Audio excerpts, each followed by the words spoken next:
You are in the first tab of 3 tabs in Section 11, Toxicological section. So we are in 11.1, but there's also 11.2 and 11.3. The first tab covers acute toxicity, skin irritation, eye irritation, and skin or respiratory sensitization. You will notice that all of the fields are burgundy color, so you're required to complete them all. If you find no information on a topic, then enter no data available. As a reminder, we have a button under Edit, which is the No Data. This allows us to more quickly add into different fields that statement. Also, as a reminder, we are creating an SDS of a corrosive cleaning product where we started with an SDS template for corrosive cleaners. So some text and also instructions are already present in the various item boxes. Also, in both sections 11 and section 12, you will find the Paste Toxicity Items button. This can be used to access toxicity and ecotoxicity data from the toxicity data table in the components record. We will demonstrate how to use this button in just a minute. Let's get started. So let's start with the acute toxicity section. So let's click on the Paste Toxicity Items button, and notice that this lists the substances, the topic or area of concern, methods, and exposure routes, and there are other cells also, or columns also to the right. Since we are in acute toxicity section, we will actually sort, and you see that the first 4 rows relate to acute toxicity of the components, and this is the first component, which is a sodium metasilicate pentahydrate, and there are 3 different acute toxicities for the dichloromethane for the oral, inhalation, and skin routes. Notice also on the bottom that we're only displaying the components which are not marked omit. So in section 3 you may have quite a few components and decide to omit a bunch of them, and this will allow us to only display the ones we have not marked to omit, or we could of course display all of the items. So we will highlight by clicking on the rows, and to add additional rows, hold the Control key on our keypad as we click, and we will now paste these items. And these will be pasted in the acute toxicity cell.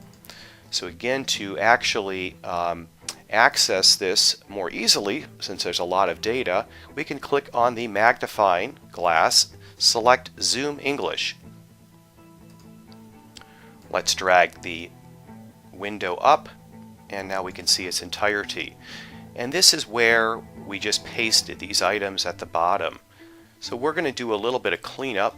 We're going to get rid of the dichloromethane so it doesn't repeat 3 times.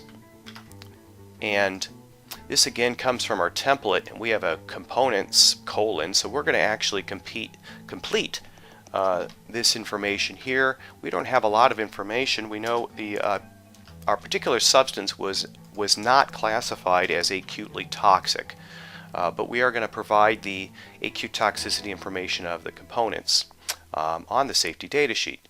We'll delete this first line, and we'll also delete this line. So again, we're just going to accept, for the purposes of this demo, the template.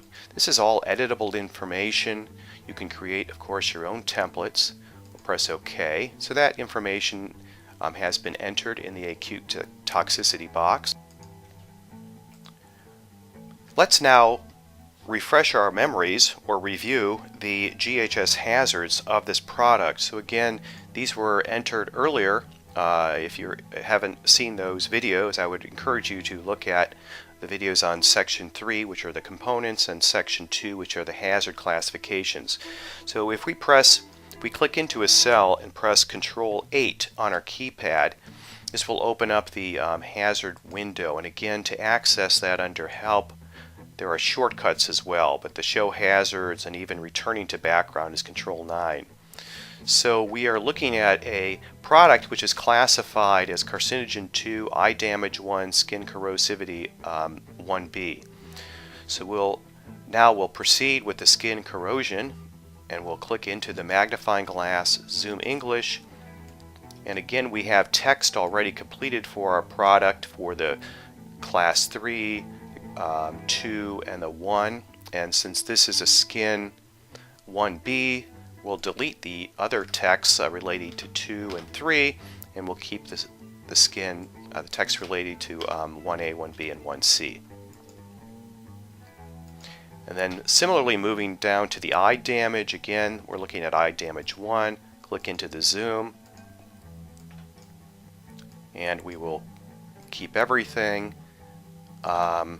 relating to eye damage 1, delete the other text which is more informational and text for other classifications. And in this particular case, this is respiratory skin sensitization, and we have no classified respiratory hazards.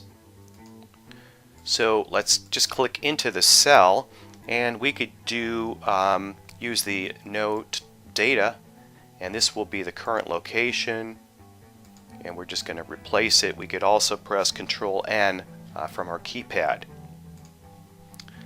The next tab that we will do is 11.2, and we can either click on it from the top, or again under navigation select 11.2 down here.